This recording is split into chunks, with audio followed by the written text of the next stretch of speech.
Hey, this is Anthony Cesare with SuccessForYourSongs.com, and in this video we're going to be talking about how you can make your verses and your choruses stand apart from one another. We're going to be looking at that through the melody that you use from your verse and then how that changes in your chorus. And there are a lot of ways to create contrast, which is really what's going to set one section apart from the other melodically. And in this video we're going to look at one way in particular that's a lot of times not thought of, but it can be very effective. So I'm going to be showing you an example of this in one of my songs that's called Now I Know My Home. So let's start by having you take a listen to the song, and I'll put a link for that on the screen here. And when you listen to it, pay attention to the melody in the verse and how that compares to the melody in the choruses. Because there are a few things that are happening contrast-wise, and we're going to talk about one of those and see if you can, pick out some things that you think are happening differently in the melody, in the verse, and the chorus, and then we'll talk about one of those. So do that and then come back. Okay, so with that, let's take a look at the melody that's happening in this song. So you can see here on this screen, I've got all the notes of the melody laid out. The notes that are in gray here are the melody notes for the verse, and the notes that are in orange are the melody notes from the chorus. And one thing that you can see happening right off the bat, which is a pretty typical move as far as creating contrast from verses to choruses, is that the melody notes are higher in the chorus. That's not the main thing that I want to talk about in this video, but it is worth mentioning here because you can see that so clearly, and you can hear that as the verse goes along, and we can compare that to the chorus. So let's just listen first to how high those notes are in the verse compared to the chorus. So here's the verse. Its gravity, a place to discover the brand new me. And here's where it goes into the chorus.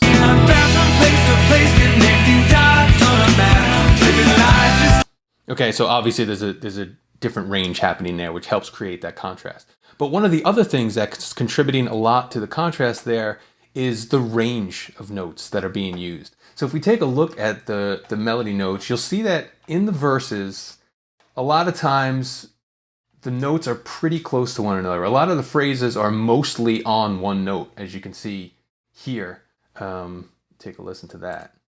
Never quit saying I've changed my mind. So the only note that's going down is that change my mind, that note that's on mind. And that's just going down a couple half steps.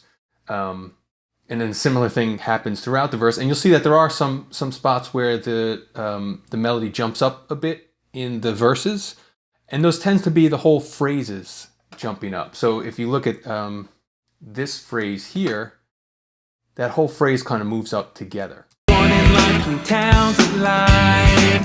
So within that phrase, it's mostly on one note, but again, it moved up, two half steps.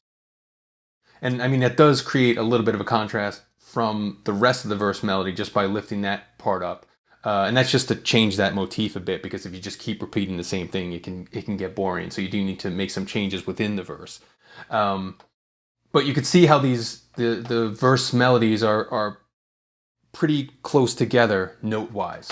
So there's a lot of that going on, and you can hear that in the second part of the verse. See how close all these notes are. This is all the same note here, and there's just a little bit of its gravity, a place to discover the brand new me. And it's not until here, I almost think of this part as like a mini kind of pre-chorus, where the notes go way up and give a bit of range, and that's because it's setting up for the chorus. So you can hear that part here.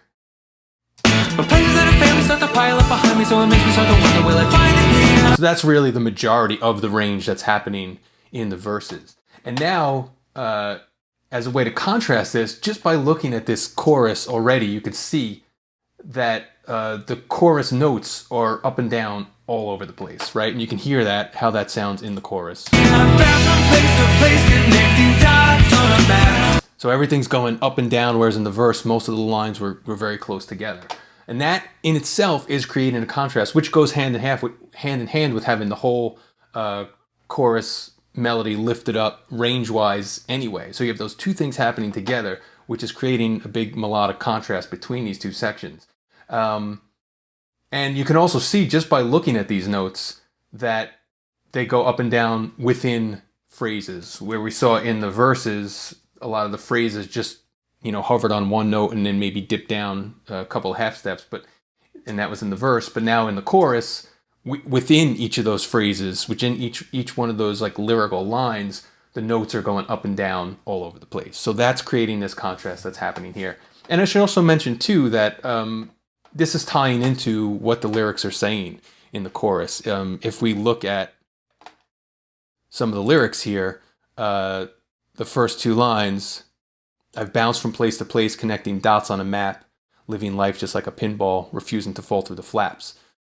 So that's going hand in hand with what the melody's doing. It's, bouncing up and down.